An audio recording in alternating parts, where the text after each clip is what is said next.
Raz, jeden, raz, dwa.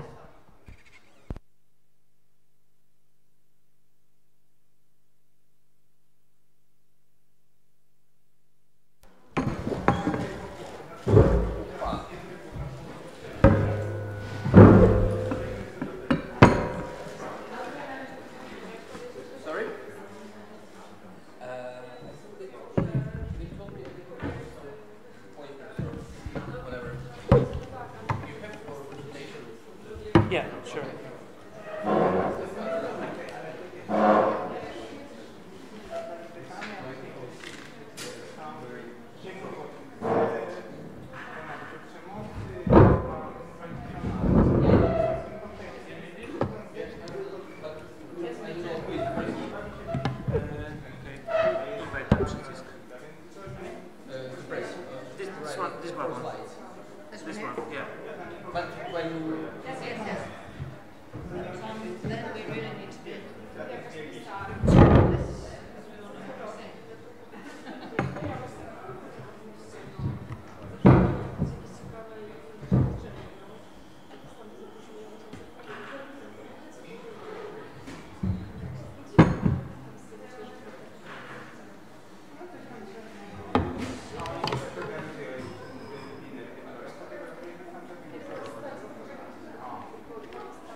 If somebody is from the audience speaks Polish, the first channel. First channel one. Yeah, I will just okay. check. So the debate is at the end, right? Yes, yes, yes.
już chyba będziemy zaczynać, we will start. Witam Państwa bardzo serdecznie, Katarzyna Madon-Micner. Bardzo to jest dla nas ważne, że możemy dzisiaj porozmawiać o roku 68 z innej niż tylko polska perspektywy i że Dom Spotkań z Historią mógł być partnerem takiego bardzo ciekawego międzynarodowego projektu w poszukiwaniu wolności, gdzie porównywane są doświadczenia Jugosławii, Hiszpanii i Polski z 1968 roku. Pani Anna Dobrowolska poprowadzi dyskusję. Mamy tutaj wspaniałych gości ze Słowenii, Hiszpanii i z Polski. Oddaję głos w takim razie. Tak, mi również jest bardzo miło Państwa przywitać i ponieważ spotkanie będzie prowadzone w języku angielskim, to chciałabym zachęcić tych z Państwa, którzy chcieliby skorzystać z tłumaczenia, do udania się tam do recepcji. Można odebrać sprzęt do tłumaczenia, a ja w tym momencie przejdę na język angielski i całe spotkanie będziemy prowadzić w języku angielskim. So I'm very happy to welcome you all during our debate, and first I'd like to introduce our panelists. So first we have Hrvoje Klasić from University of Zagreb. Then we'll have Piotr Osęka from Polish Academy of Sciences, and Mary Nash from University of Barcelona. And thank you all for coming, and thank you all for preparing, I hope, very interesting and thought-provoking presentations. And we'll start with, as I said, 3 presentations. And after them, we'll proceed to the discussion. So keep your questions noted, and I hope we'll have a very interesting debate afterwards. And I'd like now to ask Professor Klasić to begin with his speech on 1968, Yugoslavia and student protests. Thank you very much. Thank you for the invitation. Maybe a short observation on this event right now in the moment. One of the aspects we are discussing about in Ljubljana, Barcelona, and now in Warsaw is, or are parallels between 1968 generation and today's generation. And I think this picture is the best explanation of parallels between 1968 and 2018.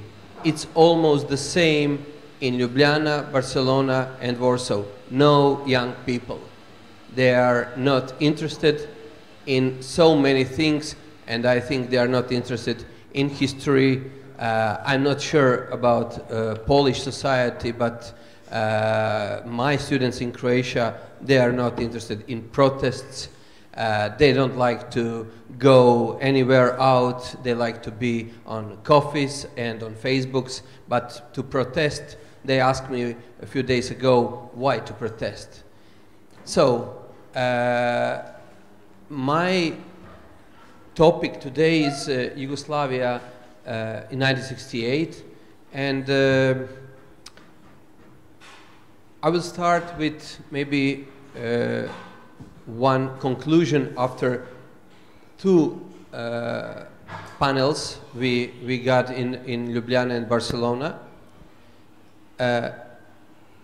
Post-war world or Cold War world was really not black and white. Although today in my country, in ex-communist countries, people will say it was communist East and capitalist West, but it wasn't just like that. So there were not only black and white colors, there were many shades. And I think that 1968 is one of the best examples to show that many shades were sometimes more important than these colors. For example, if we are looking on Yugoslavia, the older people here remember Yugoslavia, and you know that Yugoslavia was something between East and West. Sometimes it was more East, sometimes it was more West. But for example, during the 1968, that year showed that Yugoslavia was in some ways more Western than some Western countries, but it was still Eastern country, or it was communist country. I will start with one part from one CIA document from 1967, which maybe the best way explain this specificity of Yugoslavia. So you can read it. The document is on 20 pages. That is just one part of this document, and you can see that a conclusion of CIA agents that Yugoslavia is really different communist state, or maybe communist state just in name and theory, but very, very much different than other communist state in Europe, comparing with Bulgaria, Romania, Poland, Czechoslovakia, or so. Even there were differences between all other countries, especially when we are talking in long term. So Poland was not the same in 50s, 60s, or 80s, like Yugoslavia also, or Czechoslovakia, and so on. So I will start maybe just quick introduction, although you know, but it's maybe important just to figure out why Yugoslavia was different and when it started to become different. So after the war, when communists took power in Yugoslavia, they took it in different way than in other communist states in Europe. Yugoslavia was not liberated by Soviet army, by Red Army, but by resistant movement, Yugoslav resistant movement by partisans. And this specificity was very important, especially in 1948, when Yugoslavia decided to split with Soviet Union and to leave the rest of communist world in Europe. From that moment, Yugoslavia introduced different kind of socialism with self-government, with self-management, and with totally different foreign policy, non-aligned movement, and the rest. 50s were really, let's say, the period with the high rates of industrial growth. Standard of living was growing, and everything was much better than before the war, especially during the war. But then in 1960s, Yugoslavia decided to join European markets and to become more closer to Western states, and it caused different economical reforms which were, let's say, good, but they produced a lot of bad elements, like unemployment, like emigration, like this social differences, so those in a higher position with good salaries, and those on the lower levels with very low incomes. And that was in 60s, especially in the mid-60s, and it was introduction to 1968. So when we are talking about the students, it's very interesting. It was similar in Poland, but Yugoslavia was maybe even better example, because in the mid-60s, Yugoslavia was third country in the world by number of students per capita. United States first one, Soviet Union, and then Yugoslavia. Why? Two reasons. Because after Second World War, Yugoslavia needed a new socialist intelligentsia. So those experts who will build a new socialist society, and of course, because of ideological reasons, to show the population that before the war, during the Kingdom of Yugoslavia, higher education was available only for elite. Now, you can be from very poor families, and you can reach PhD from very rich family. So this growth of students has not been followed by growth of infrastructure. So at one moment, as you can see in the 60s, you have 10 times more students than in 40s, but not 10 times more dormitories, restaurants, libraries, classrooms, professors, and so on and so on.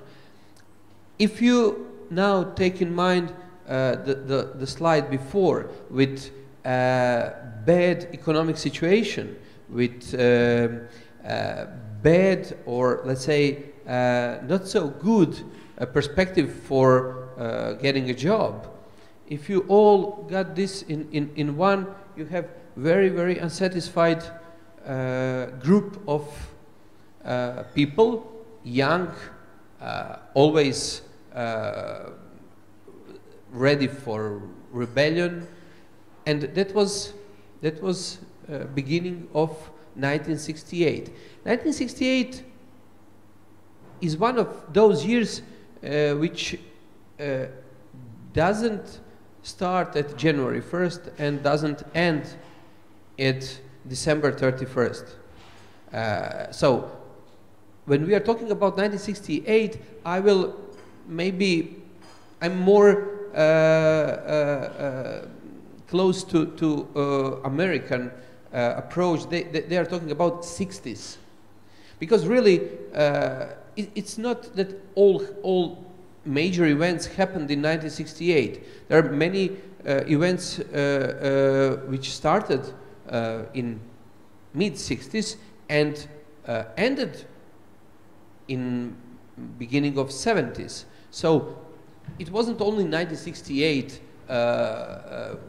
when we are talking about 1968.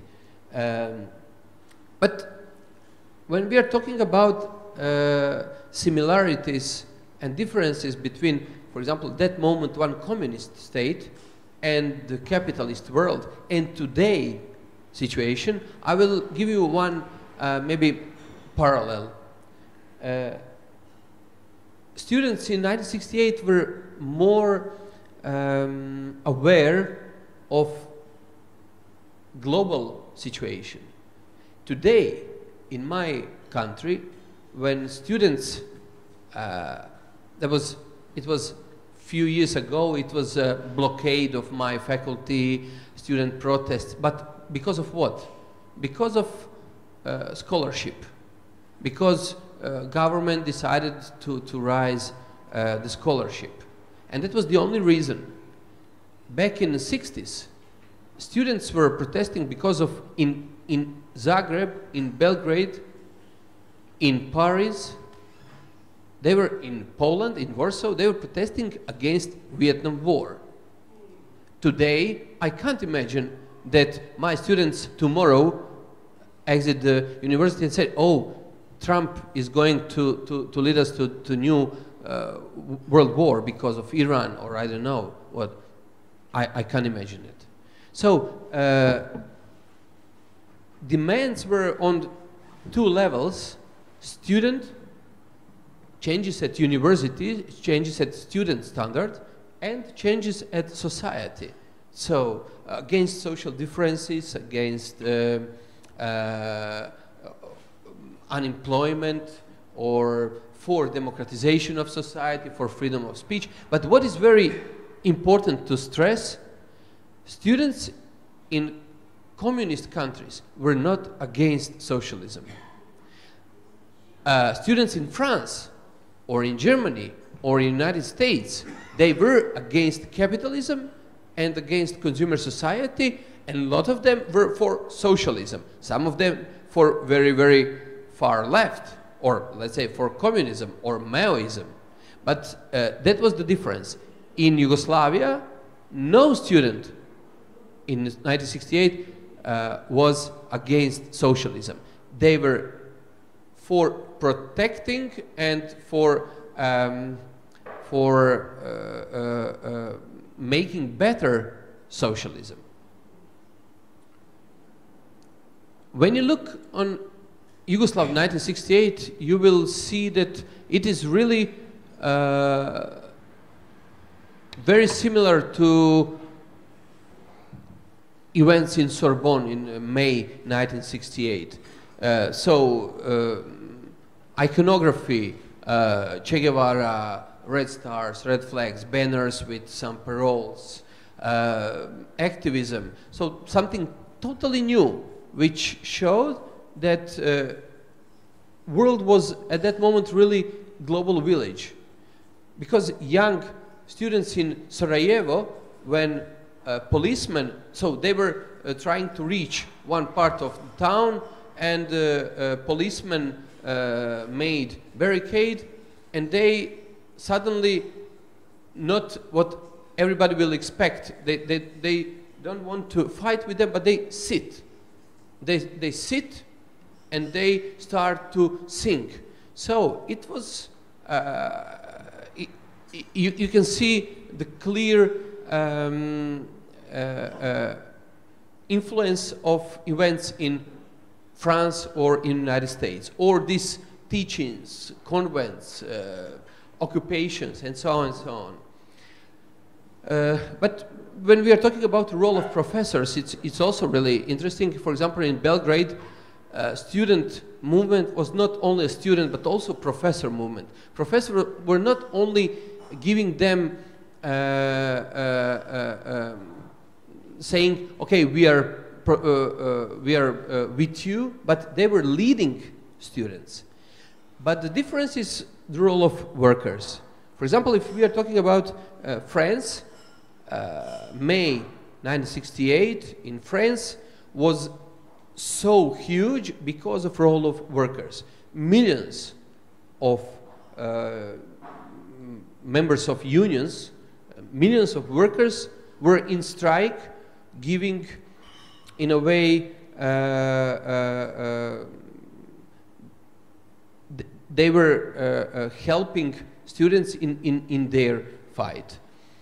As I already mentioned, there were a lot of similarities all around the world, and a lot of specific moments or differences. If you look students in Germany, Yugoslavia, France, or Cairo, they are against nuclear armament, against capitalism, against Vietnam War, but then in every society there are some very specific moments, like in Yugoslavia, this social differences, or try to protect socialism, and so on and so on. So, to conclude and maybe to provoke some questions later on when you will start, I think that when people ask me what is the main result, or what is the main thing that happened in 1968, I think that the most valuable thing is that it happened. It showed that, for example, in some other countries, it couldn't happen in that way. I will give you the last short example.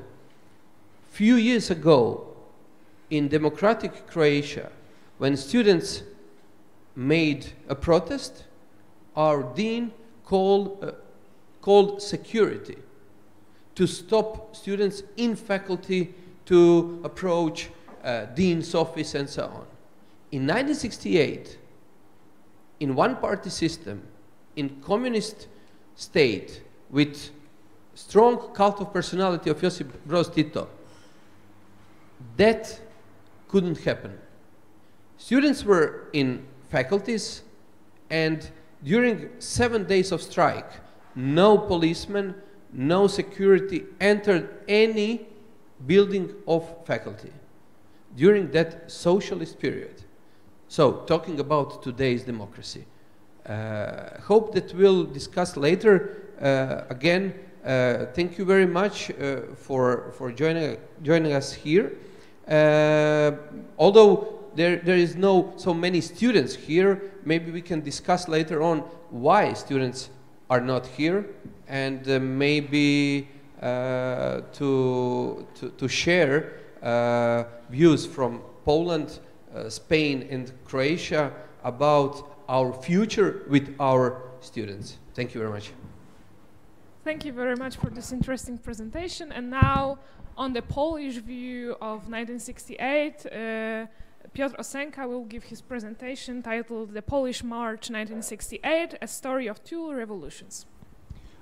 Actually, I changed the topic a bit. So this is a Polish March as a part of Global 1968, differences and similarities. So I'm here to follow what Hrvoje Klasić was talking about comparisons, actually, because I thought that most of you are familiar with basic chronology of 1968 events, mostly due to the recent 15th anniversary of March 1968. So the public discourse was so much saturated with factual knowledge about what happened in Poland, about the rally at Warsaw University. Most of you heard about Mieczysław Moczar and Adam Michnik and Komandosi, so I'm not going to talk in details about that story, but I'm going to frame the Polish students' revolt against the background of the so-called Global 1968.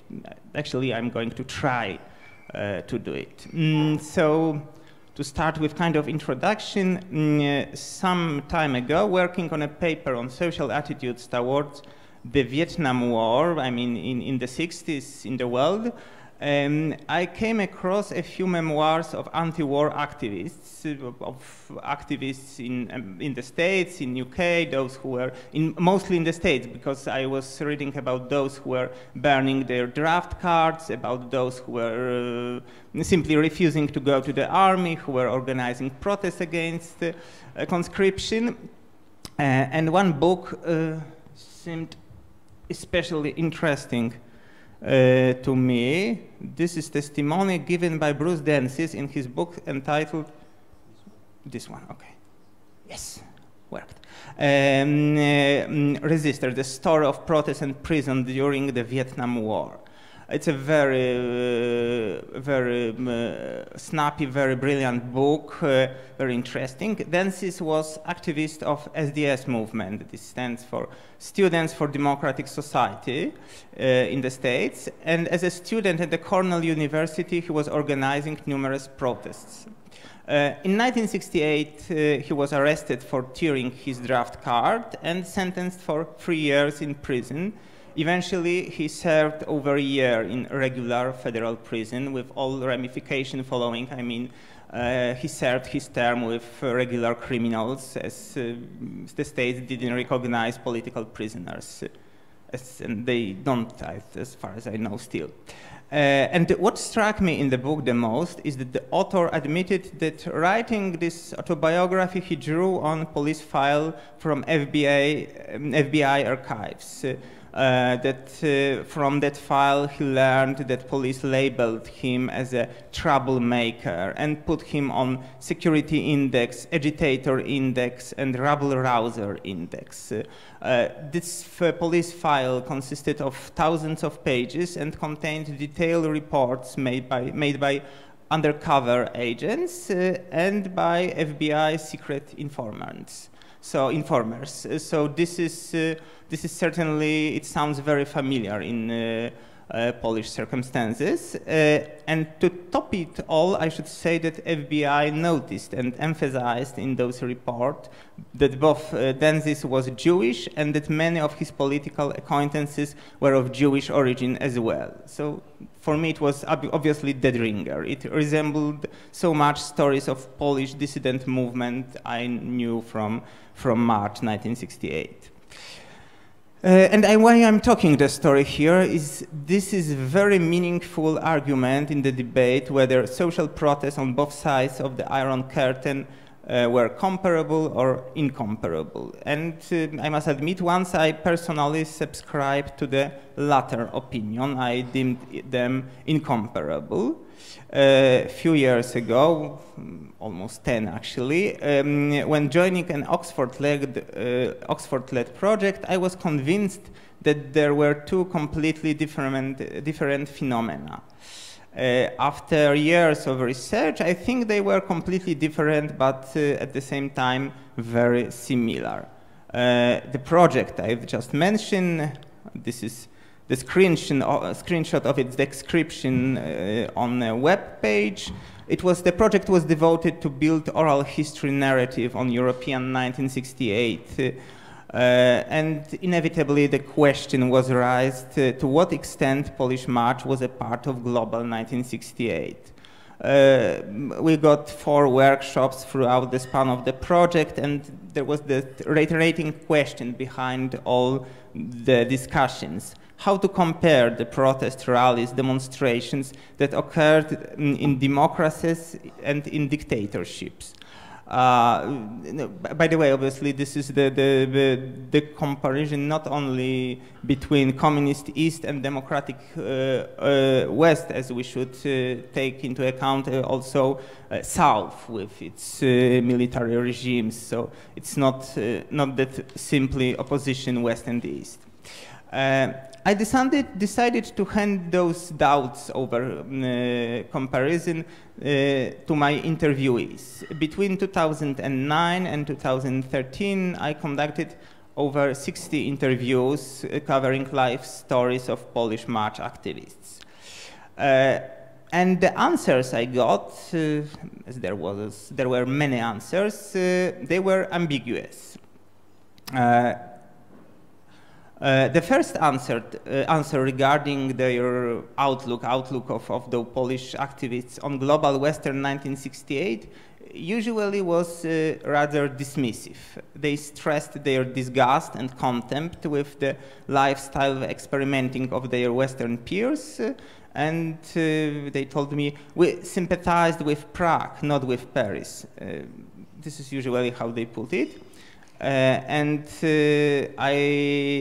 Karol Modzelewski, you can see him in the very middle of the picture, told me, these were two completely different things. Our march was obviously related to and connected with the Prague Spring. There was no interplay between March and Paris May.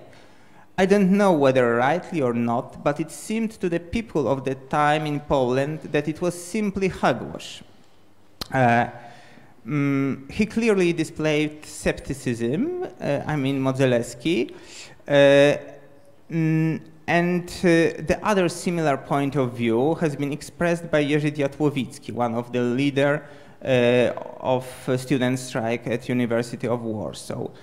He told me that nothing actually could spread through Iron Curtain. There was no room for any interaction with the outer world. He really emphasized the tightness, as he told me, as he put it, the tightness of the Iron Curtain.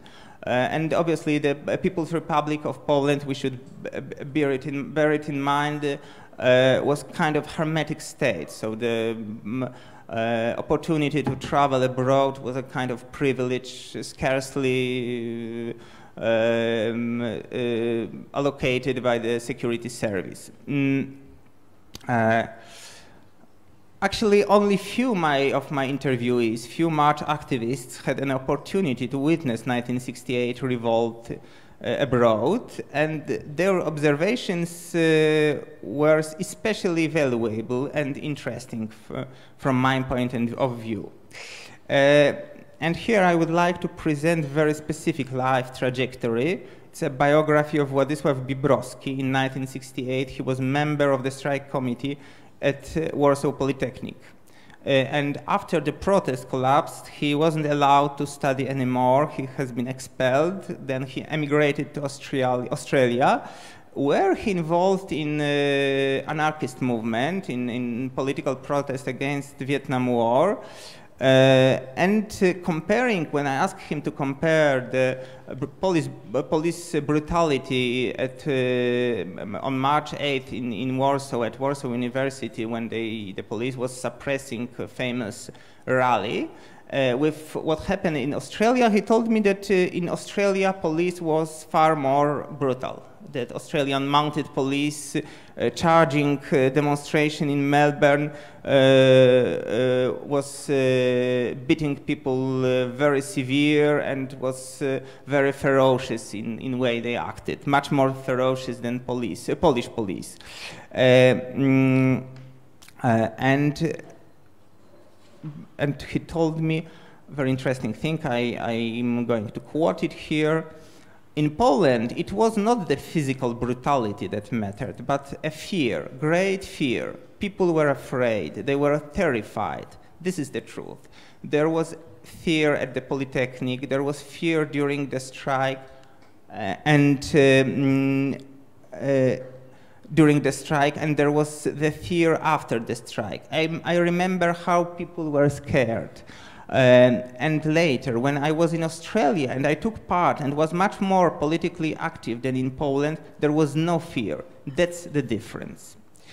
I was struck how similar conclusions, how similar reflections came from Karol Modzelewski testimony, because in his interview he told me quite meaningful episode of his biography when in 1962 he went to Venice in a course of students' exchange to study history in Venice and in Italy, one obviously who was surrounded by very radicalized young people, and one of his fellow students was a member of radical party, Partito Radicale, okay, it's here, Partito Radicale Italiano. He said he became involved on the advice of his, and here quotation comes. He said he became involved on the advice of his psychiatrist because he suffered from anxiety. His psychiatrist advised him to get involved in political activities. It made me laugh to tear because back home nobody suffering from anxiety disorders should have been given this sort of advice. I simply saw the differences between the two political systems as from a magnifying glass. And for some Polish activists who conceptualized their protest in terms of the struggle against communist regime, the leftism they saw in the West might seem pathetic, noxious. They were outraged at the attitude of Soissons-Huitard, shocked with their, as they saw this, vibrant pro-communism. It was something unacceptable for them, especially as those vibrant pro-communists sought to convert Polish ex-March militiants, activists, to convert them into communists. And Jan Wyrowiński, one of the March activists at Gdańsk Polytechnic, traveled abroad for the first time in the mid-70s. He came to Italy on a business trip as a principal engineer. He was puzzled with the fact that in the country he deemed modern and wealthy, in democracy underpinned with free market ideas, Marxism, Maoism even, here you can see a banner of Italian Maoist party, Maoism even, movements are rife. He described it as inconceivable, the level of political zealotry in the factory he visited. And he had some satisfaction that he was able later to re-educate some of his Italian colleagues when they came to Poland. Maciej Kozłowski, who didn't really take part in March protest in Poland, Yet meanwhile, he was involved in smuggling illegal literature from France through Czechoslovakia. He spent months in France, which gave him an opportunity to watch Paris May from close up. And he told me the very similar story as some of my other interviewees about experiencing the sense of kind of generational community there. And commenting on the slogans he saw on Paris streets, because what he told me, be realistic, demand the impossible. We thought that this slogan was especially coined for us. Sorry.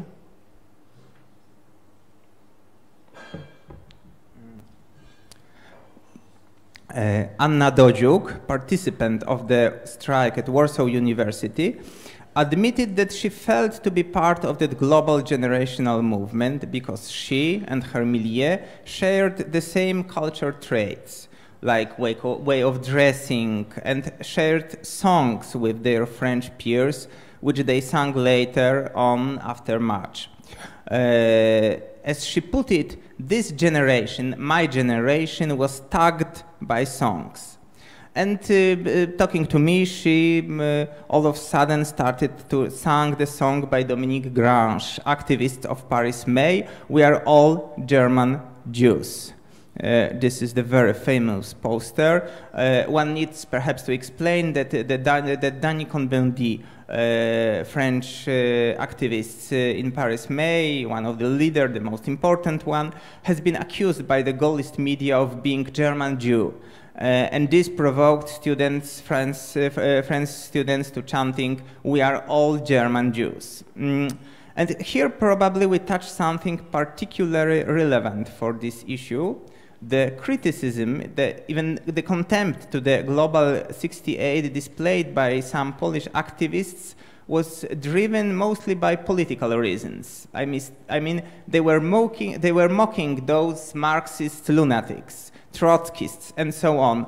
But at the same time, they sympathized with people of their own generation, their own age cohort. There is, I would say, even striking ambiguity about this. Ambiguity which was voiced by Severin Blunstein. Here you can see him on a police photo made just after he was taken into custody in March 1968. One of the most prominent leaders of Polish March, commenting on Paris May. He told me, "I had affection, had the feeling of generational closeness, and at the same time of total misunderstanding. We dreamed of banal democracy that they thought of as of prison. So I didn't have any understanding for their Marxism, their communism, and all that lefty stuff. Only later, from the direct experience of the West, I understood what we certainly did not understand in those times, how 1968 plowed over the Western world, France in particular. France after 68 was a different country. Initially, we didn't appreciate the meaning of that. So the lack of common denominator in one dimension seems to be accompanied by strong sense of solidarity in another dimension. This is exactly what I meant when saying that Polish 1968 was concurrently totally different and very similar. When asking my interviewees about global 1968, I realized their contempt was focused on leftists, on those leftist zealotry, Maoism, Trotskyism, and so on, and on the sexual aspect of the Western revolt. Certainly, it wasn't simply about being, Puritan. They didn't deem sexual revolution indecent, and they didn't think it indecent. They found it rather irresponsible. They were amused or embarrassed. Many times I was told, half jokingly, we were practicing sexual revolution instead of theorizing about it. So I clearly saw that opposition, our heroism versus their hedonism. I think that the important conflict of values stems from differences of political paradigms. The substantial differences in political culture are to be observed on both sides of the Iron Curtain. Polish dissidents drew on patterns of romantic struggle against the oppressors, where one should sacrifice its own good, its own happiness for the nation, for the community. It was seen definitely as totally inappropriate to bother with orgasms while struggling for the independence or for liberation of the working class. And obviously the very common motive of the global counterculture of 1968, it was conviction that one should change the world through changing himself by rejecting the sexual constraint, the sexual norms. This is the way to change the global order. Coming to the end of my presentation, I started the presentation with memoir of the Western 68er, and I would like to finish it in the same manner. This is an excerpt from Promise of a Dream by Sheila Rowbottom, important activist of British feminist movement and outstanding figure in 1968 in Britain. She suddenly discovered the sexual hypocrisy of the world she lived in, and she discovered that it translates into essential social injustice.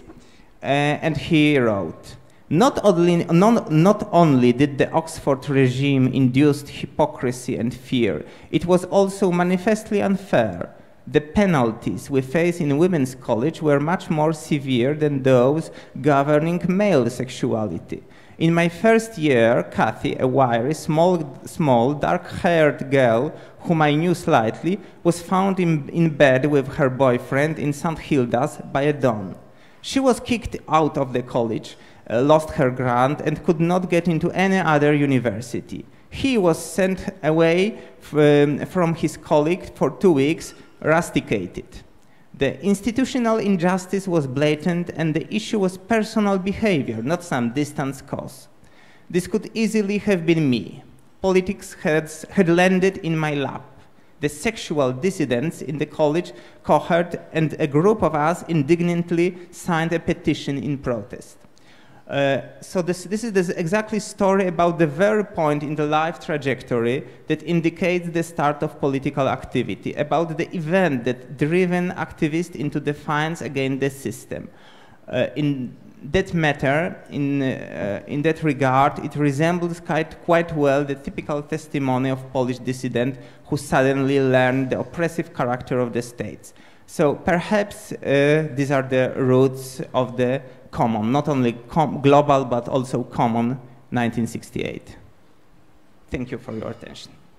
Thank you very much. And now we are moving a bit west-south to Spain, and the presentation titled The Beautiful Imaginary Revolution of May 1968 and the Search for Freedom Under the Late Franco Dictatorship and Its Aftermath will be given by Mary Nash of University of Barcelona. Thank you. First of all, thank you for the invitation to join you this afternoon with these presentations and the debate. And I shall be speaking about the Spanish case under the Franco dictatorship. But first of all, I'd like to address an issue, a general issue, which is, to some extent, has been brought up by my previous speakers.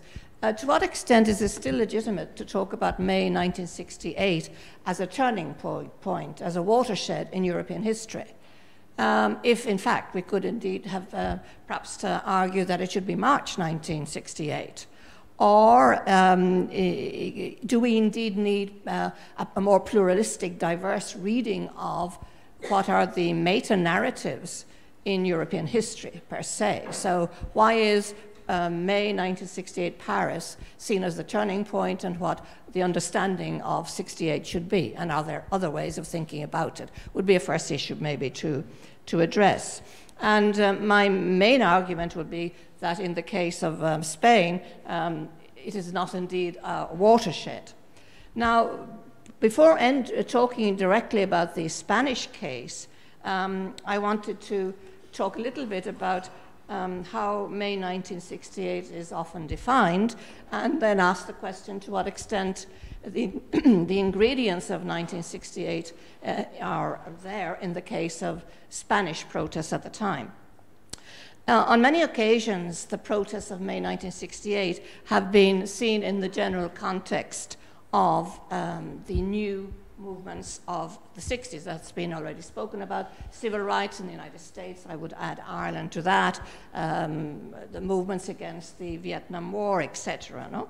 And generally speaking, it is seen as a social movement that has other forms of organization in comparison to the previous social movements of the previous years, based and encapsulated more in self-management, informal membership, okay? The challenge by a young generation of students who may challenge capitalism or not, but do challenge the establishment, whatever that was in the particular context, who may challenge, in the case of May 68, consumer society, cultural standardization, alienation, and is basically framed on nonconformism and even counterculture.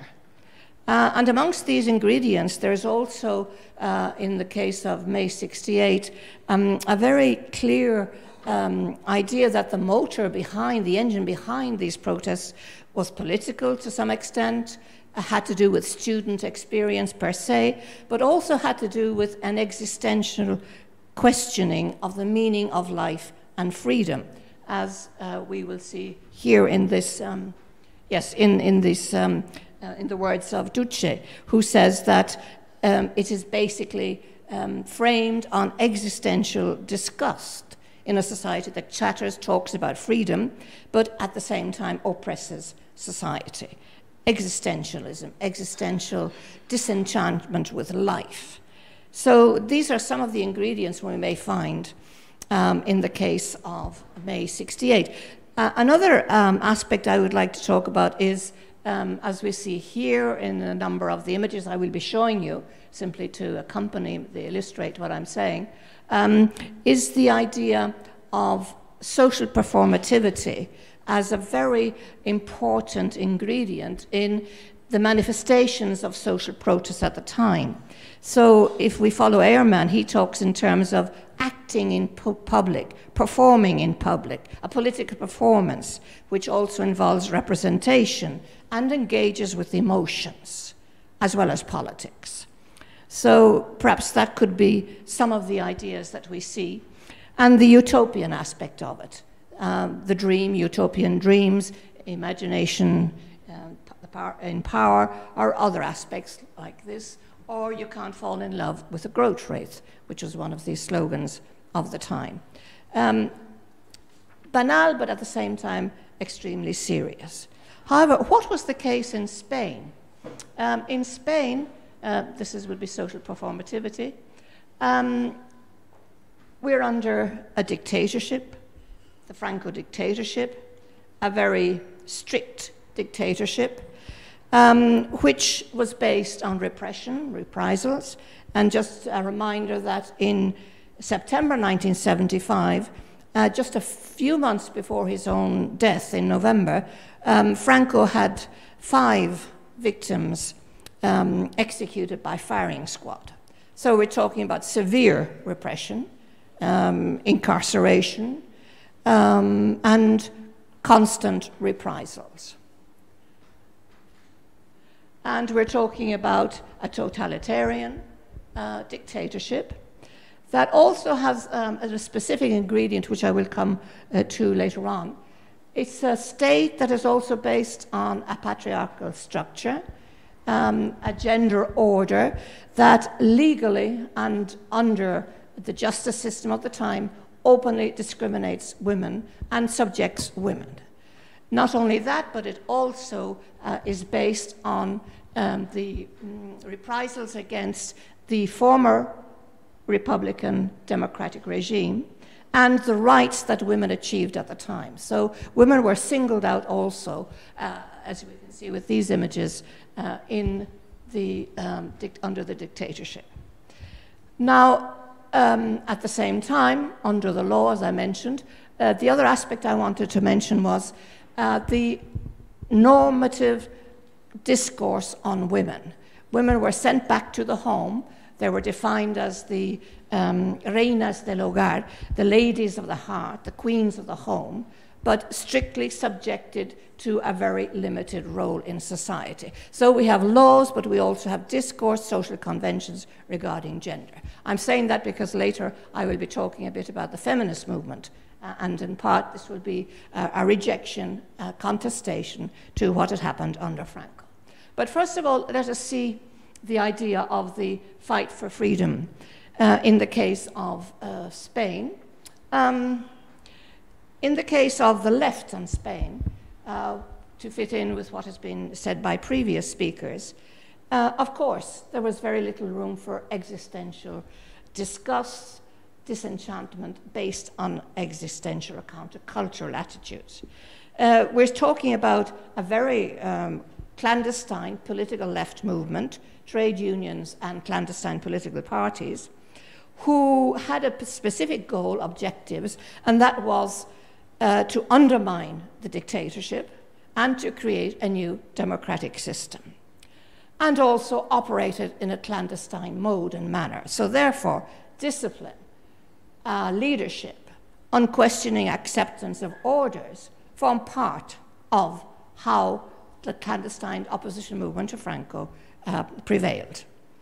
So there was no room for utopian dreams or informal self-management, as was the case of Paris, May 68. In the case of the student movement, and at the odd time we may have had what we could talk in terms of public performativity. This is Santiago Carrillo, who was the leader, the clandestine leader of the Communist Party, and here he is with a wig on the right. But of course, I do not think that this can be interpreted in terms of countercultural social performativity. It's simply to get across the border in a very under a very severe dictatorship. And in the case of the student movement, again, they were familiar to some extent. There were some debates on Marcuse. But of course, it was Marta Harnaka. I don't know if this was the case of Poland, but this is the compendium, the easy reader on Marxism that most students read at the time, because the student movement was also very much involved with the left, Marxists. There were also some Trotskyists, Maoists, etc., but they were very much on the left in that sense. So they were very much influenced by that. At the same time, they also associated freedom with the end of the dictatorship, and not with counterculture or sexual revolution, at least initially.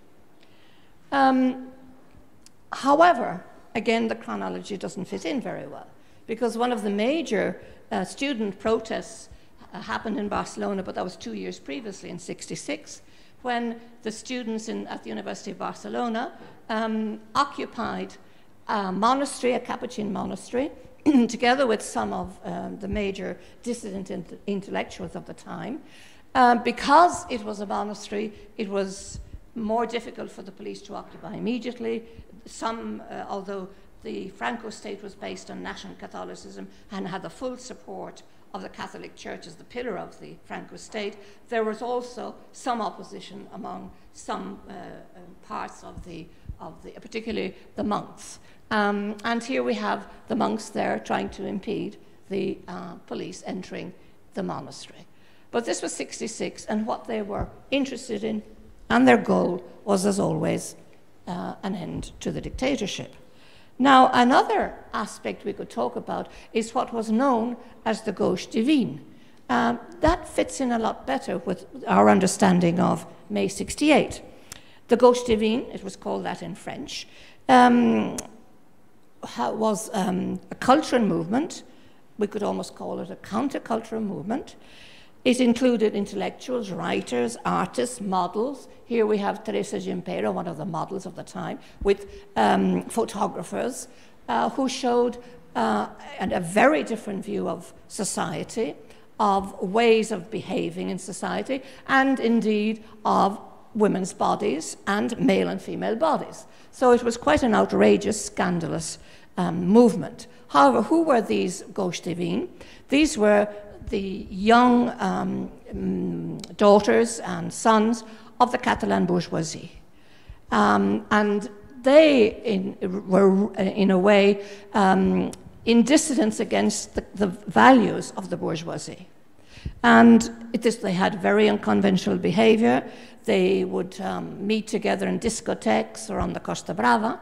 But of course, from the point of view of the opposition party or the students' movement, they were seen simply as posturers, as superficial posturers who indeed were not serious in any way regarding the movement against Franco. So what does that leave us with in the case of Spain at the time? And so it leaves us in a way with the idea that it is a lot later on that we will see a number of spaces, particular spaces, that fit in better with this understanding, as I have given to you, or my understanding of 68 in Paris. And this was in the anarchist movement, but not in the 60s, but in the mid-70s.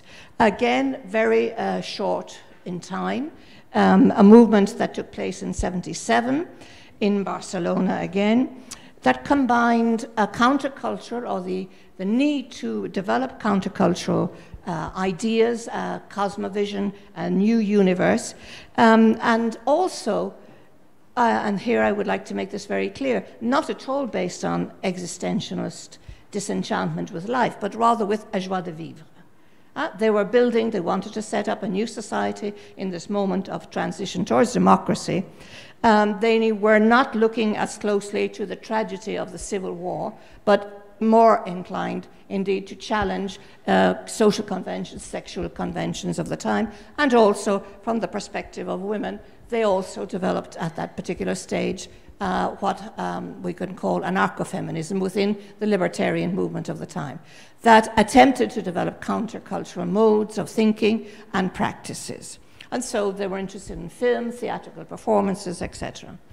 It did manage to have quite a number, over 600 people attended these events. However, it did not last into time, because part of the actual anarchist movement was very much against this countercultural way of seeing a new vision of anarchism. And finally, I'd like to move on to the women's movement. It has been argued on several occasions that the feminist movement is a direct legacy of May 68. And I shall quote by Françoise Pic, for example, it has reincorporated the political conceptions, forms of organization, and variety of actions of May 68. Now, again, I would disagree with that, and I shall try and explain why. Well, in the first case, because the new Spanish feminism that reemerges in the late Franco period, in the late 60s and early 70s, was also under a political dictatorship. So, of course, again, it had to work in a clandestine mode.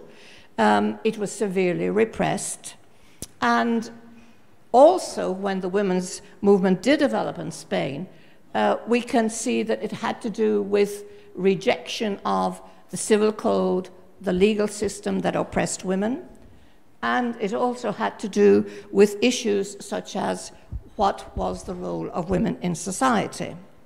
And in the sense that these, the new feminist movement developed, it's interesting to note that, for example, it developed the concept of amnesty as was present in the political scene at the time. Amnesty was generally seen in terms of the need to free political prisoners from the jails in Spain where they had been incarcerated as political prisoners. However, the women's movement developed the notion of feminist amnesty, which included that, obviously, but at the same time added the dimension that the women who were in jail for having committed crimes that had been designated under the Franco regime as female crimes, such as adultery, for example, abortion, etc., or using birth control. Women were in jail for that. And so they developed a very new idea on how they understood amnesty that had to do with fighting on a political level, but at the same time achieving the dignity of women as per se, fighting discrimination, and the right for women to introduce what will then become a major issue in the women's movement, which is what we call today reproductive rights. So in that sense, we have the women's movement in Spain, which comes from a political background, but on a parallel level develops as a feminist movement and a feminist identity. Now, it fits in with the international women's movement that the personal is political. Here.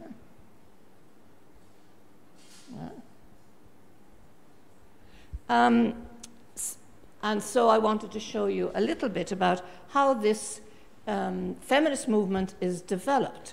It comes out of not just the political movement against Franco, but the realization that women's subjugation and oppression is not solely due to the Franco dictatorship. And this came about through developing small groups of consciousness raising among women who spoke to, among themselves, small groups at home, particularly in their homes, about everyday life and women's experience. It was apparently very banal. They were talking about love, sex, or they could be talking about their husbands, about the children, about the schools, etc. But it was this experience in common that made them come to the realization of a specific oppression per se as women, and identifying that oppression as being in the home and the family, as we can see here with this caricature, or in this one here. How women were indeed within the family or within the home, and this had to do with social gender conventions rather than actual legal discrimination. This led women to develop the women's movement in Spain at the time, and also to claim their own rights. And this will lead to my understanding, that the feminist movement in the transition to democracy in Spain has quite an influence in the definition of political cultures of the time. And because of its impact, it meant that when the new laws and equality and measures of democracy and freedom were discussed, women's rights were also present and to the fore, as was equality, and also particularly reproductive rights, which indeed had been taboo over 40 years of a Franco dictatorship. So there's a very fast, accelerated capacity for change by women against what we've seen as the 40 years of the model of the Franco woman, as we have seen here. And it is visualized, and so we have a visual performativity, social performativity, by the women's movement at the time, as you can see with these symbols of women, etc., women's movement, clear identification of an agenda centered on women's control of their own body, and, as I mentioned, performativity and also joie de vivre. Now, an identity that claimed, for example, not just solidarity, but total identification with other women. And in a number of cases where women had been put in jail, for example, in 1977, on the case of of a woman who was charged with adultery, the feminist movement was the movement that campaigned for her cause and managed finally to have her exonerated and not lose her child. Now, finally, my last comment would be this quotation I read earlier, that the feminist movement is a direct legacy of May '68. Is that a valid approach? When we speak in terms of performativity, when we speak public performativity, when we speak in terms of nonconformist behavior, when we speak of openly challenging gender conventions, we can go back further. We can think, to my mind, of the suffragettes, who occupied public arenas openly, who gained notoriety, who behaved in a very scandalous mode, who attracted media attention, and who defined their own cause at the time, made public statements, public meetings, and so from 1988 to 1968, in that long interval, should we perhaps think in terms that the feminist movement was not an heir to May 68, but heiresses maybe, or the granddaughters or more of a long lineage of feminist collective action based on identity politics, unregulated affiliation, and social performativity. So perhaps we need to modify this view of, or at least modify or make it more complex, this view of the feminist movement arising out of May 68. Thank you. Thank you very much for the presentation. And now we are ready to move to our discussion. But first, I'd like to share with you my first reflection after the lectures that we've heard, because I think firstly, it's extremely interesting that exactly we are talking about it exactly today when almost perfectly 50 years has passed since the Paris May 1968. But at the same time, we are questioning all over today's meeting, we've been questioning the notion that the Paris May was the most important event. And I think that this is exactly why such a debate is important, to question the assumptions that we make when we write history, that some events are central and they make other people do things. But what you have shown us in these presentations is that people make protests for very, very different reasons, and that we should really focus on decoding these differences and to see it as a very differentiated process. So I hope that this causes a lot of questions from our audience, and now I'd like to ask you to ask questions. We can ask questions, I guess, both in English and in Polish, and those will be translated. So the floor is open for discussion.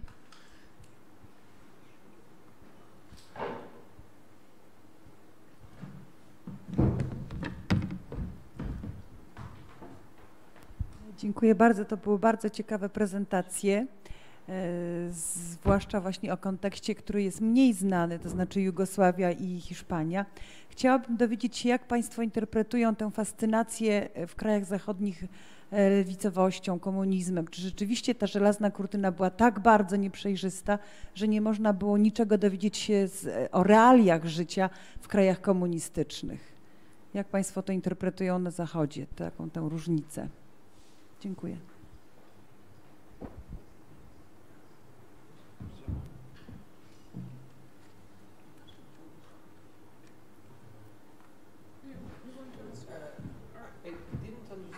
Well, the different. Could you please repeat? Just okay, the question was, how would you interpret the fact that in the West people were so into Marxism and so into the leftist ideology, and why was the Iron Curtain really so iron that they could not see what's happening on the other side of the curtain? Yeah. So when we are talking about the left, as Mary mentioned, we should mention a new left. And the new left was something, let's say, totally different than left behind Iron Curtain. So what was Marcuse talking was against old left. In old left, working class is blade, it's the tool against the capitalism, and Communist Party is avant-garde. So the leader or representative of working class. But what happened? That working class in consumer society, even in East communist countries, European communist countries, but also in the West, they are, let's say, corrupted. When you rise the salaries, revolutions stop. About the Communist Party, they became more bureaucratic. So what was Marcuse talking about is a new approach to the left, with not working class, but students, and without political party. So that was one approach to the left. The second approach was Maoism and Cultural Revolution. And I agree maybe with you, and I'm wondering that I can't imagine one French or German student in China in 1968 living for 2 weeks, not for the whole life, in Cultural Revolution. And that's Beatles' song, Revolution. They're talking about evolution, not revolution, not about distracting and so on, and taking pictures of Chairman Mao, as the Beatles are singing. So there were different approaches to left. Prague Spring was different left. Socialism with human face, Dubček, and all what happened in Czechoslovakia from January 68 to August 68 was different socialism. It wasn't Ceausescu's socialism. It wasn't Todor Zhivkov's socialism. It wasn't Walter Ulbricht's socialism or Moscow type of socialism. So there were different left approaches at the moment. So maybe I answered. And certainly it's not like that all people in France, in West Germany, in UK were fascinated with Marxism in any sort. It was mainly the young generation, and the part of the young generation that found some kind of promise, of illusion, of hope in that kind of neo-Marxism. It had many traces. It had many strands. Those neo-Marxism, many names, but it was a language of revolted generation against their parents, because we are talking about people. Okay, it's some general model. It's so with obvious and inevitable superficials, but in general model, it was young generation revolting against their parents, young generation that was brought up in mainly anti-communist language, anti-communist public discourse, and they at the same time was struggling against the reality they had to live in Western capitalism, because they found it unjust, they found it producing inequalities and so on and so on. For them it was probably the only way to frame their revolt, their outrage. And certainly I was told about events when Polish dissidents were talking to activists to Sławomir Witard, to ex-activists on 1968, and people from France, from Germany, from UK, from Sweden couldn't understand how you could be so enchanted with capitalism. You don't know what capitalism is actually. Why do you like so much our way of living? We should build ideal socialist country. You should remember how much capitalism is corrupted and spoiled. So there are many angles, obviously, to that debate, and certainly there are a lot of stories about Trotskyists and Maoists coming to Poland to help Polish solidarity movement, because it was quite often. It happened quite often, and then they opened their eyes. They realized what real socialism really looks like, and usually it affected their outlook. Usually, not always, obviously.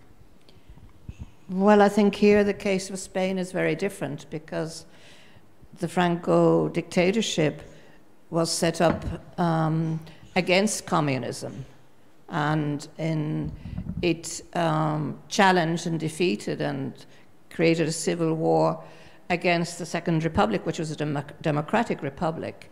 But the discourse was this was against communism, right? So when what is set up was a regime based on a totalitarian, authoritarian approach based on right-wing values and backed by the Catholic Church. So in that sense, the opposition over 40 years was led by the left.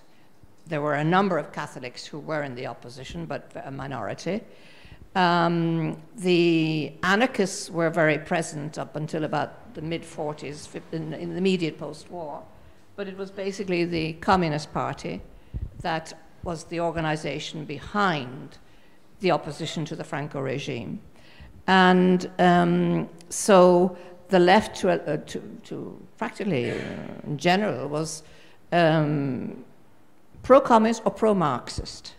And I think that can be understood because of, one, the Cold War, where the Franco regime was situated, and that the way to fight against Franco was with other values and other political values. And so in this period, there was, if you wish, in a way, a very utopian view, maybe little knowledge of what was actually going on. And it is true then with the 70s, late 60s, 70s, the changeover, that did lead to some degree of critique about communist regimes, but not very openly, because that would also question, if you like, the understanding that there was one cause against Franco. So it was later under the transition period that then the differentiations between socialism, communism, the left and the democratic right, etc., came on board. Thank you very much, and we're open for another questions.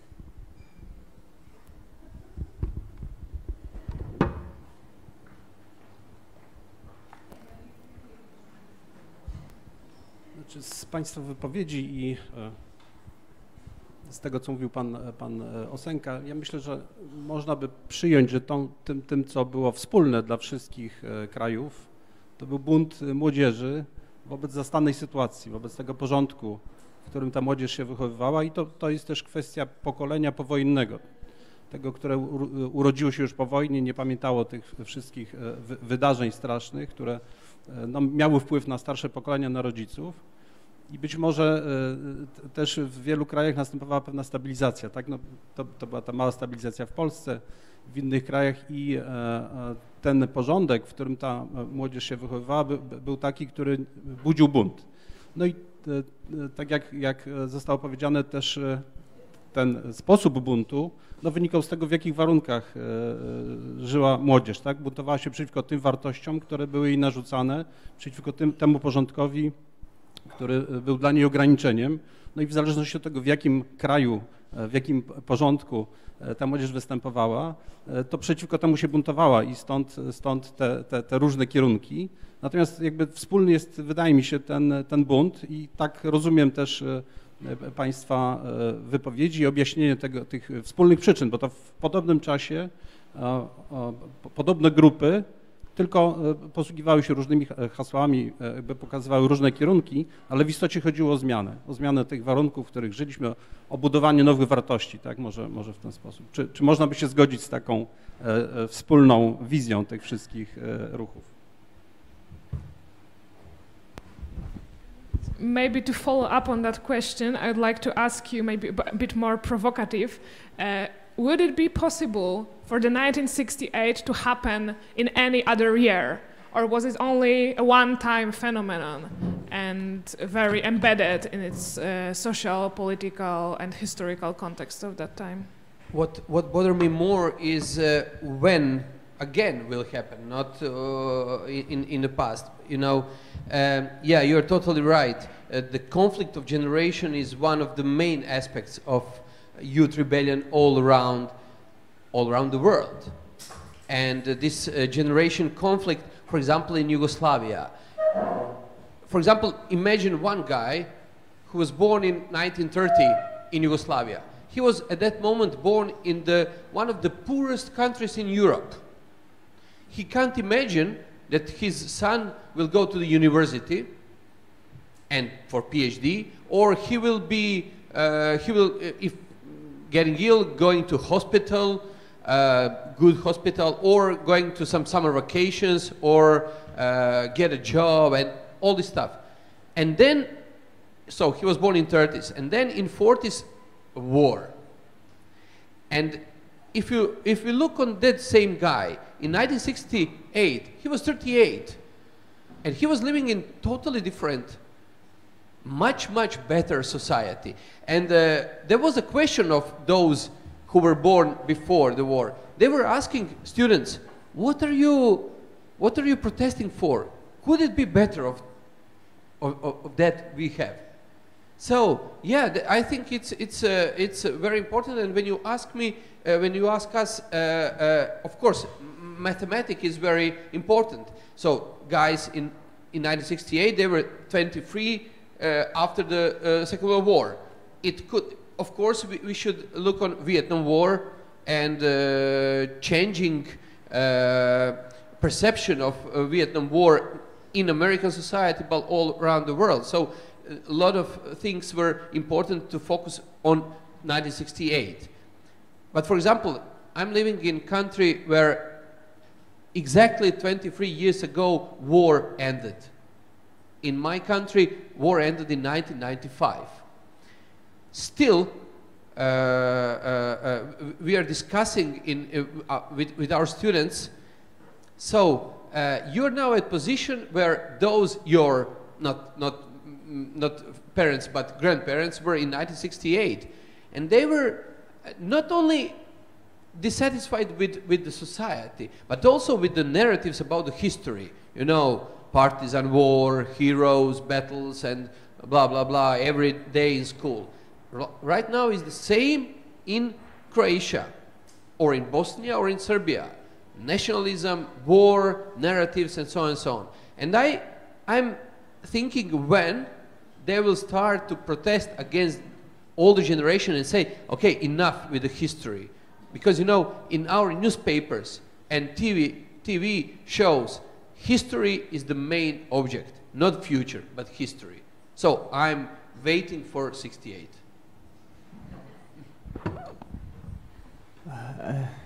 The generational explanation is obviously the most tempting one, that it's the 1968 happened because it was 25, 23, 24 years after the Second World War, and the new demographic peak that was entering adulthood was putting a pressure on the old society. It was like a tectonic force pressing onto old rocks of social structures, something like that. It's very tempting. I personally subscribe to that theory, to that vision. But we should bear in mind that 1968 protest occurred as well in, let's say, South America, which wasn't affected by the Second World War at all. In Mexico, the largest bloodshed of 1968, the largest upheavals took part in Mexico City in October 1968,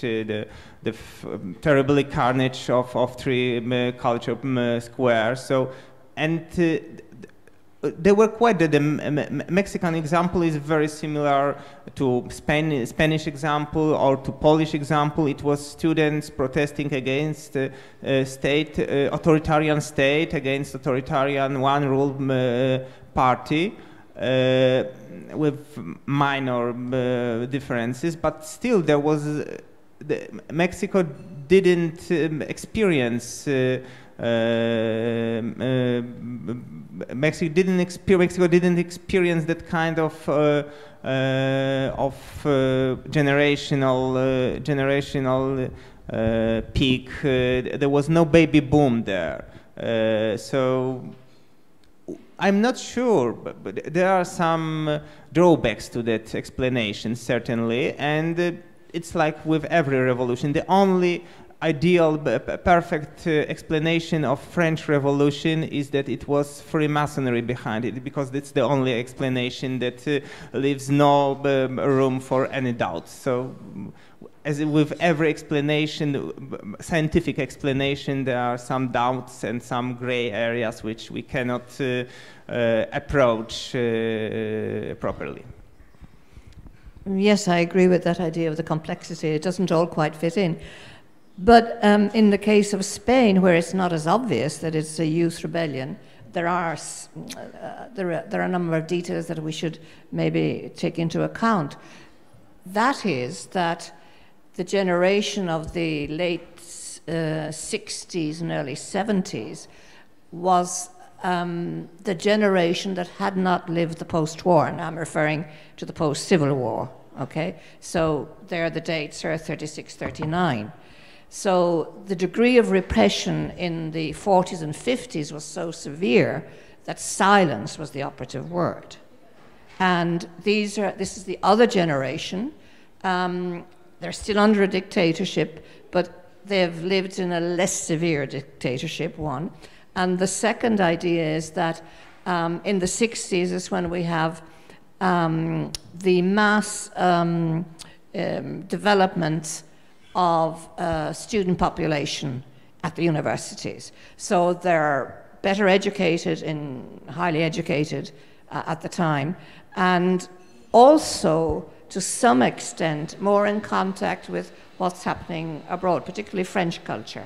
That was very much, there were connections, there were clandestine circuits, there was the possibility to go to France particularly, and that was another way of having other inputs of influences coming in. So perhaps to that extent we could say, but again, the people who developed the 60s, 70s protests and movements against Franco, they were all generations. But there was an input very clearly by the younger generations, the student movement. And then a second idea that you mentioned was subverting order. I think that maybe in that sense, subverting order, the Franco order, was very clear in a political terms. But those subverting, if you like, a cultural order, I think it was more the women who got involved in that, rather than the men. They moved on to a more political arena. But the women wanted to change the moral values, the collective beliefs that had been present under the Franco regime. And I think that was quite different to what the political movement was interested in at the time. And also it was the younger generation of women who did that. Okay. There are two questions there.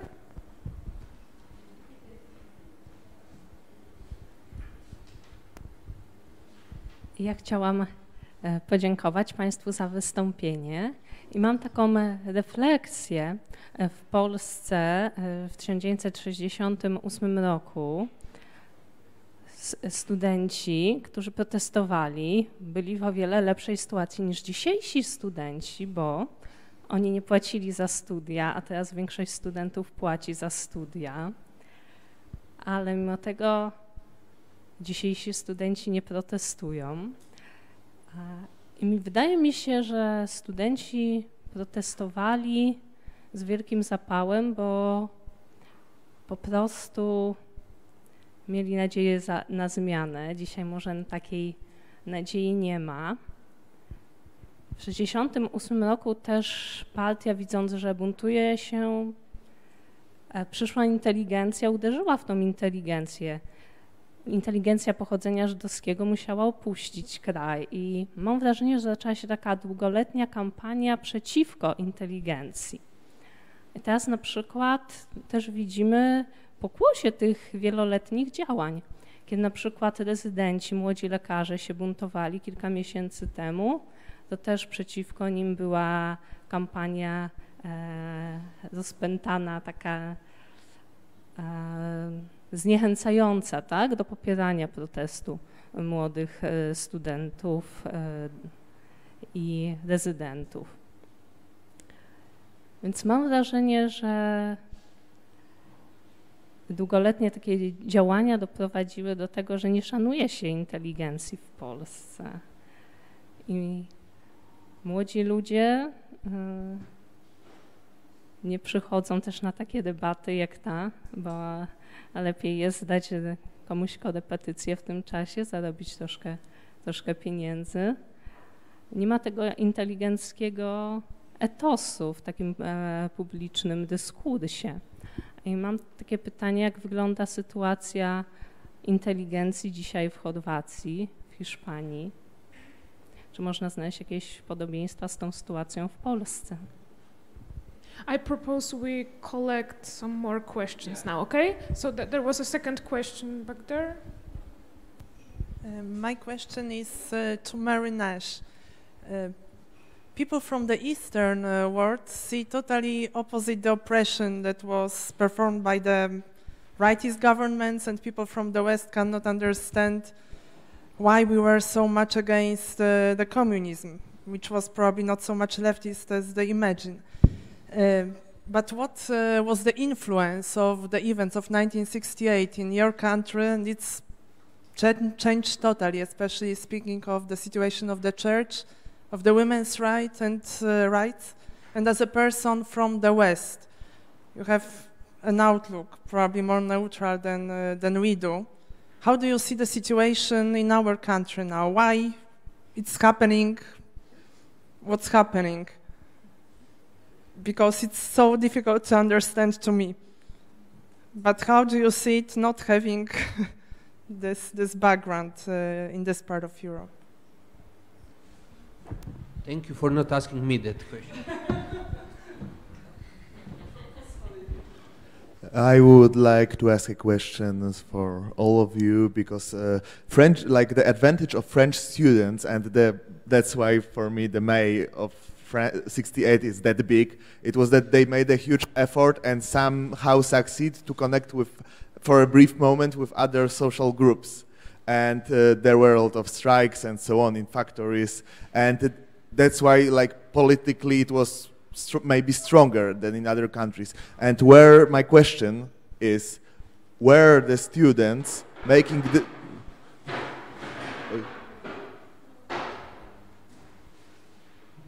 my question is, were the students making similar?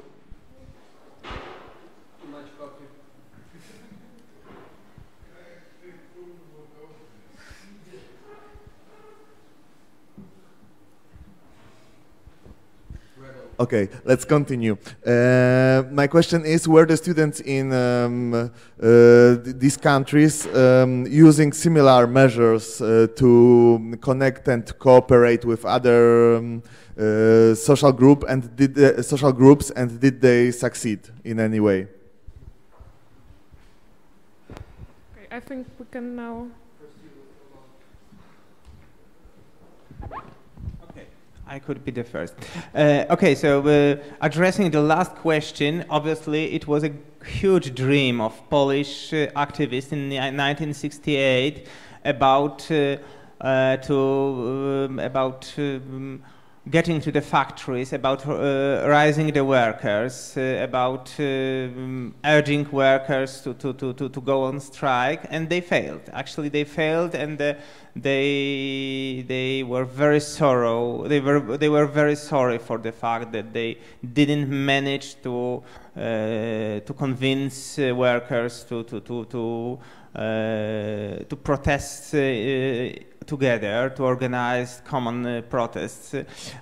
Why they failed? It's very complicated, but basically, in Poland, workers are interested in student slogans. The freedom of speech wasn't an attractive slogan from factories' point of view. Factories at the time, at the end of 60s in Poland, they coped with many serious problems, mostly related to low wages, to very bad work environment and so on, but they were not interested in freedom of speech or in struggling against censorship. So it was probably the reason why the 1968 in Poland failed, but it was a very important lesson for next decades, because the young intelligentsia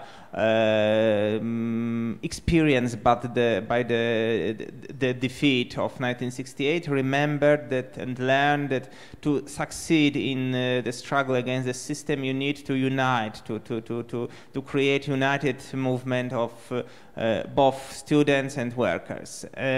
So this is it was very important issue in Poland, but it didn't fire in 1968.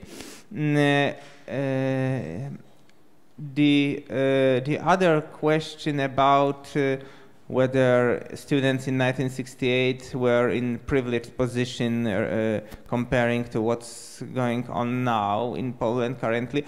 I'm not that sure, but basically it was a dictatorship, and they were protesting because they suddenly, 50 years ago, because then they suddenly realized that the state is founded on a bunch of lies, that everything that surrounded them is one huge lie, and that press is lying about the character of their protest. So it was an act of despair. It wasn't deliberated. We should remember the students' protest in 1968. It wasn't deliberated, prepared political act. It was spontaneous. It was act of despair. So probably it's not that kind of despair that is experienced by people in Poland today.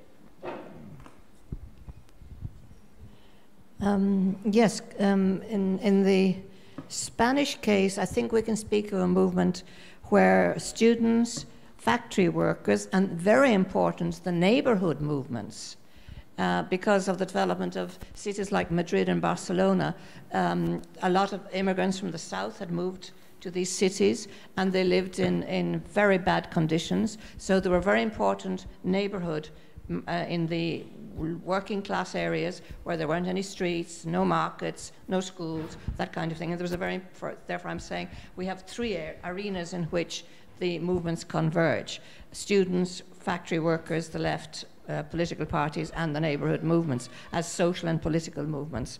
You asked about students and moving to the factories. In the case of Spain, some did.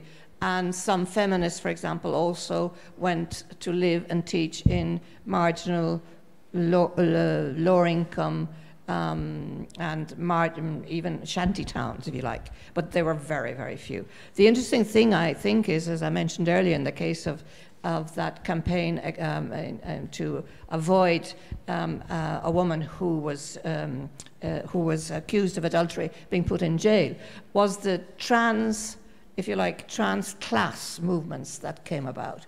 Because she came from a very marginal working class. She earned her living washing stairs. And she did not go to the trade union, nor to the left-wing parties. She went to the feminist movement, who had at times been described as being university bourgeois movements. So I think in that case, a lot of the barriers were overcome at the time.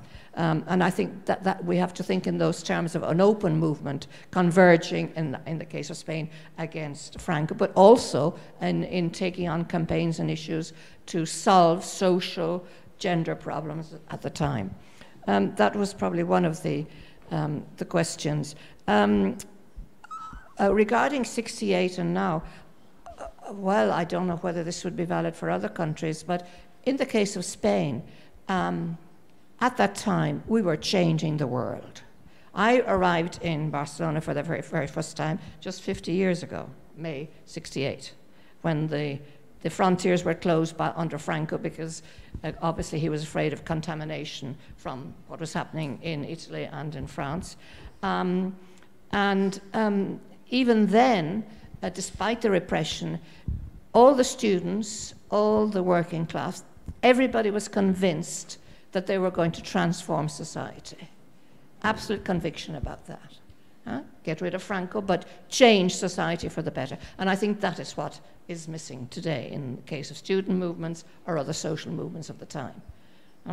And another question I think that I would differentiate, the whole idea of collective action was very clear in the 60s and early 70s, be it for class identity, collective identity, or identity movements, identity politics, but in a collective mode, in a collective manner.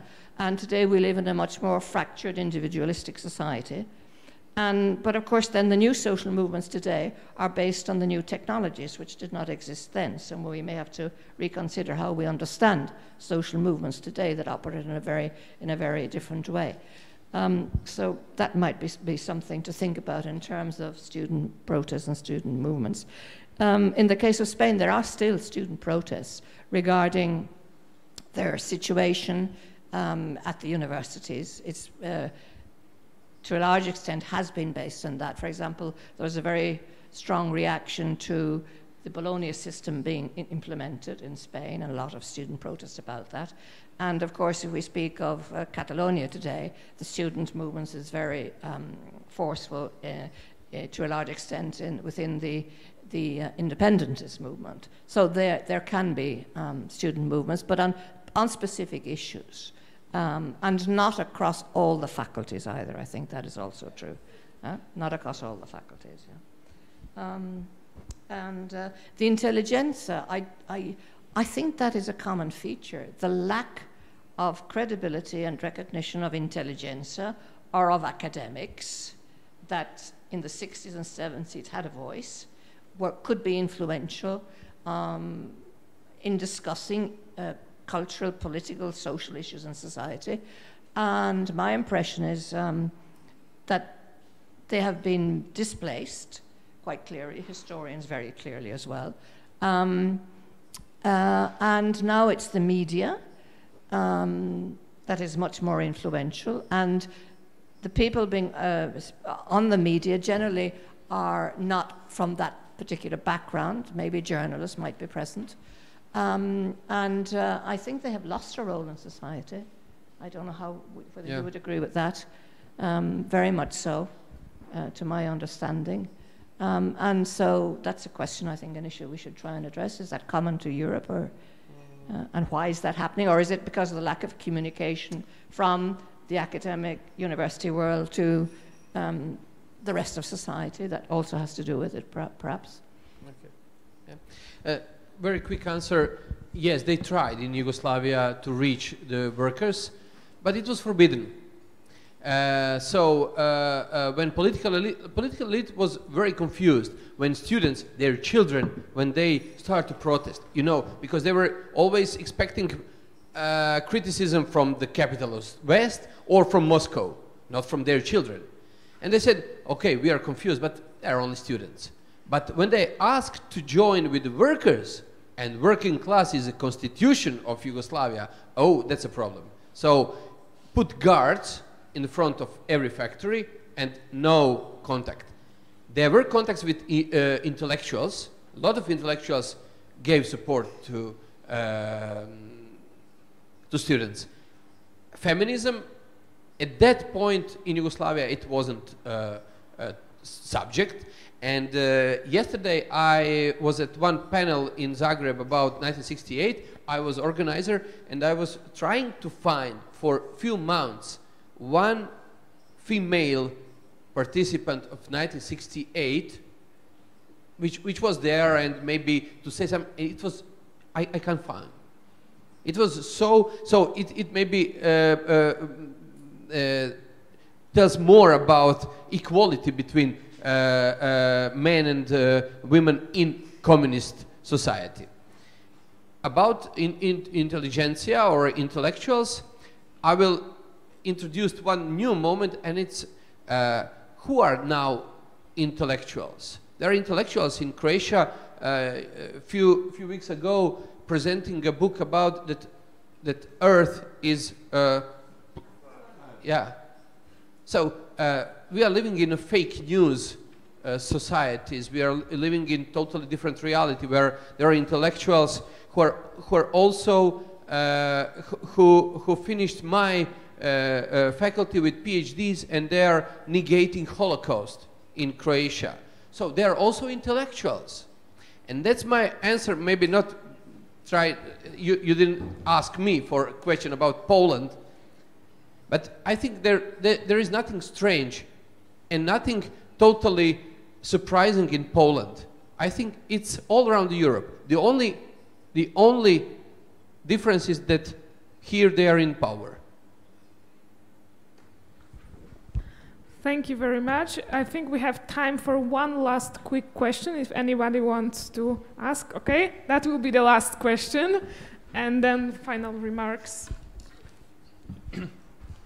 Przyłączam się do podziękowań, ale chciałbym jeszcze w ostatniej chwili dorzucić inną kwestię. W poszukiwaniu wolności rzeczywiście meritum było różne, ale sądzę, że ta energia, która wzbudziła to, była wspólna i zabrakło mi tu odniesienia się do kultury, że to jest pokolenie, które dorastało z trochę w innych kulturach. Chwyciło w latach 50. jazz, w latach 60. big beat i przekaz kulturowy, nawet przez tą żelazną granicę, był dość duży. Tu pokazał się plakat budownika bez powodu. Te pokolenie widziało w tych przekazach kulturowych zachętę do buntu. I w różnych miejscach, na różnej pożywce te bunty wybuchły. Ale energia była z procesu, który kulturowo rozwijał się, że nawet te środowisko nauczycieli akademickich, to już nie byli w większości ci akademicy sprzed wojny, tylko ci, którzy chcieli nowego świata na różne sposoby. Dziękuję. Do you want to make some final remarks?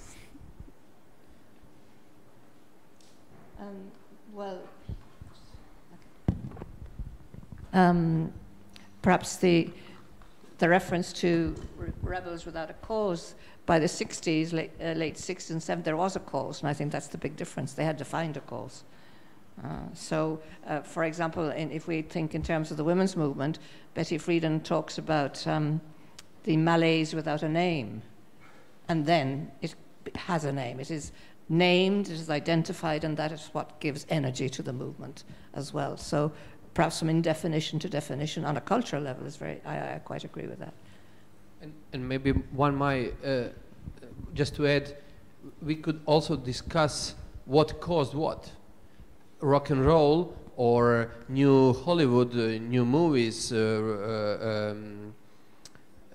road movies and all. Do you think that this kind of culture caused protests, or protests and the situation, political situation in society caused that kind of approach in Hollywood, in music and everywhere else? And here simply I'd like to add on, mass tourism. Mass tourism in Spain was decisive to changing cultural values, dress modes, aesthetics, gender values by the mid-60s.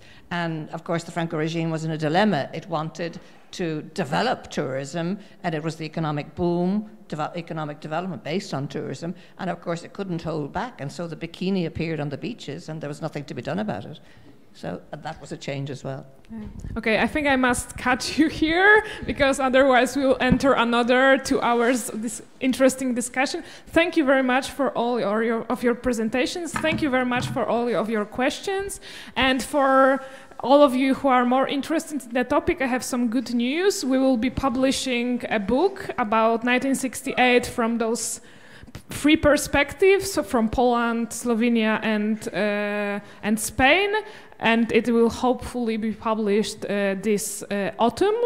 So be prepared. And the other good news is that the Dom Spotkań z Historią will have a special exhibition devoted to this topic also probably in September, I guess. So there will be more of this going on, and I'd like to invite you all for a glass of wine and maybe some other interesting discussions afterwards. And Zosia asks me, dobrze, może to powiem po polsku akurat, że gdyby Państwo jeszcze nie wypełnili tych ankiet podsumowujących, takich, żebyśmy mogli policzyć, ile było osób i w ogóle sprawozdać, to bardzo o to prosimy. Dziękujemy bardzo. Thank you very much.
But we climb, step every day.